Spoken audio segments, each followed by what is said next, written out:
Hi everyone. So it has been a few days since I posted a video because I was busy in work. Now recently I have seen a lot of videos about S24 Ultra.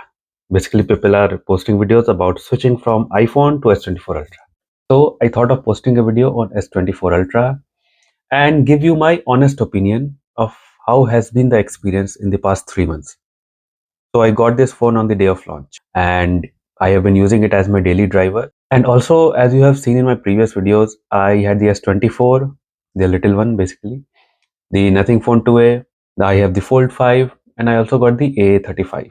Now, I have used all these phones, but there's something about this phone which actually makes me to come back to this phone always. I can't like put a finger on what is the exact feature which like brings me back to this phone, but I think it's a combination of everything. The premium build quality, the almost, uniform bezels, full screen. It's like you are holding a screen in your hand. Typing experience, the haptics, the cameras, of course. I mean, and of course, I like One UI. It's feature rich, and I like how it basically plays along with Windows, with other Android devices. And in fact, I have a Samsung TV also, so that also makes it very convenient for me to just cast any video I am watching on my phone on the TV. So yeah, I am into Samsung ecosystem more than I am into the Apple ecosystem. I also have a Samsung watch, but these days I am just using the Garmin watch purely because of battery life. And I have the Galaxy Buds Pro 2 also. All these factors in combination makes me keep coming back to S24 Ultra. And I think the same experience was with the S23 Ultra which I had last year. Whatever phone I use, whether it's iPhone, the Pixels, any other phone, I always keep coming back to this. Even Samsung's own Fold series, I mean, it is very good. It's very good for multimedia consumption. But something about the experience of using this phone, just scrolling around, just browsing, typing, this gives me a much better feel. Probably because it does not seem as fragile as the Fold 5. Fold 5, in fact, is not fragile at all. It is quite a sturdy built device. But something about, of course, it is a foldable screen, so it's not as strong as this. And maybe that takes away from some of the experience. If Fold 5 had as sturdy feeling as this phone, then I would have used Fold 5. But yeah, in terms of the sturdiness, in terms of like how it actually feels when you are just navigating through the phone, S24 Ultra is unmatched. I have tried the S24 also, and it is very good. But again, that feeling is not there about a premiumness that this brings to the hand. I love this camera on the phone. I love the selfie camera. I love how One UI is playing around.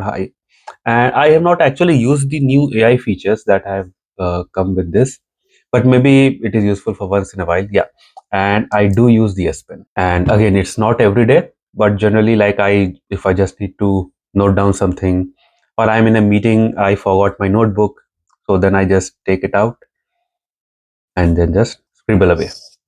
So yeah, it's useful. And yes, sometimes I also use it as a shutter button to take a selfie or a picture. So S Pen is good. You probably will not use it every day, but yes, it is good when you need it. You can also, I have also used it to sign documents, but yeah, in my work, I don't need to sign documents that much. But yeah, if you have a business and you need to sign contracts, invoices, then yeah, this will prove in handy. Like I told you, like what I really like about this phone, there are some dislikes. I will not call them dislikes, or some minor improvement areas. First is the weight. Now, I have mentioned that the heftiness or the probably the bulk of this phone might be the contributing factor to how premium this feels. But maybe they can slightly tone the weight down, maybe to bring it to the iPhone 15 Pro Max level, maybe 10 gram, 15 grams, not too much, else it will then feel lightweight and might take away the premiumness. I also would have liked that, this is a brilliant phone for people who want a big screen. But yes, it's bulky phone, and for many people it can be very difficult to carry or put it in the pocket. So maybe they could have come out with a smaller version of this S24. Basically keeping everything as it is, just reducing the screen size, and of course the battery size will also get reduced.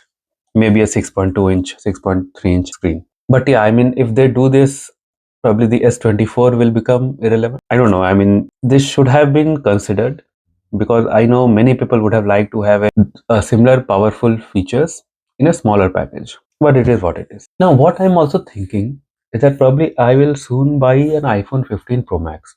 I have not used an iPhone since iPhone 13 Pro Max. I used the iPhone 14 Plus for a little bit, but then I gave it to my wife. So I have not used the top tier flagship of iPhone since iPhone 13 Pro Max, because I did not like the dynamic island on the iPhone 14 Pro. But yes, since I have been seeing the YouTube videos and many people are saying switching from iPhone to S24 Ultra, I know it will not stick. They will ultimately move back to iPhone. It always happens that way.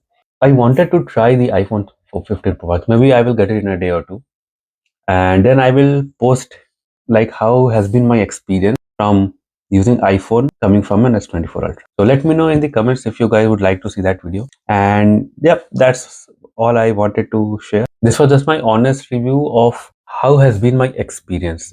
It's purely, subjective. Your experience might be completely different. I am just sharing my experience, how I liked it, and I'm really liking it. And probably this will stay with me till the S25 Ultra comes. So that's it, guys. Please do like and subscribe to my channel, and cheers. See you in the next video.